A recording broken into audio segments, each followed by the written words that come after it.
আসসালামু আলাইকুম রহমতুল্লাহি বারাকাতু। আমার ভাই ওসমান হাদি জীবন মৃত্যুর সাথে পাঞ্জা লড়ছে। সবাই, বাংলাদেশের সবাই, বাইরের দেশের বাইরে দেশে সবাই জানেন।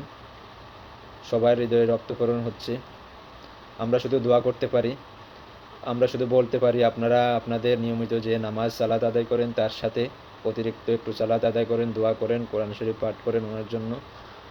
অন্তত ওনার শেষ নিঃশ্বাসটা যেন এদেশের মাটিতে আরও কিছুদিন থাকে। আমরা ওনাকে এমপি হিসেবে আর চাই না, বা ইনকিলাব মঞ্চেরও উনি মুখপাত্র না হোক, বা কারো বিরুদ্ধে কোনো কথা না বলুক, কারো সমালোচনা না করুক, কিন্তু ওনার নিঃশ্বাসটা এই দেশে আবহাওয়ামান থাকার জন্য প্রয়োজন। কারণ এই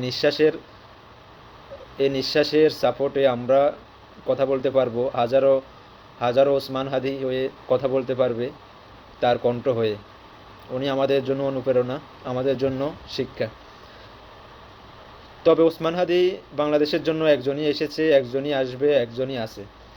এখন মাওলানা দেলোয়ার হোসেন সাইদি হুজুর বাংলাদেশে একবারই এসেছে, একবারই আসে, আর কখনো আসবেও না। হয়তো ওনার মতো করে, দেলোয়ার হোসেন সাইদি হুজুরের মতো করে আরও মানুষ আসবে, কিন্তু ওনার মতো হতে পারবে না। ওনার তেমনি করে ওসমান হাদি বাংলাদেশে একবারই এসেছে, একবারই আসবে।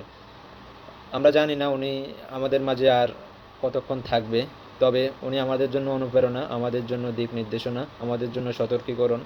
উনি যেমনটি বলে গেছেন যে 50 বছর হয়তো আমি নর্মাল লাইফ এনজয় করে যেতে পারবো, কিন্তু আমি সেই 50 বছরের কাজটা যদি আমি 5 বছরে করে যেতে পারি, যেন বাকি 50 বছর মানুষ সেটার সুফল লাভ করতে পারি। আমরা আশা করি আমাদের যারা রাজনীতিবিদ আছেন সবাই তার কোরবানির মাধ্যমে হলেও এই দেশের মানুষের ভালোর জন্য কিছু করবেন, এদেশের মানুষের জন্য কিছু করবেন।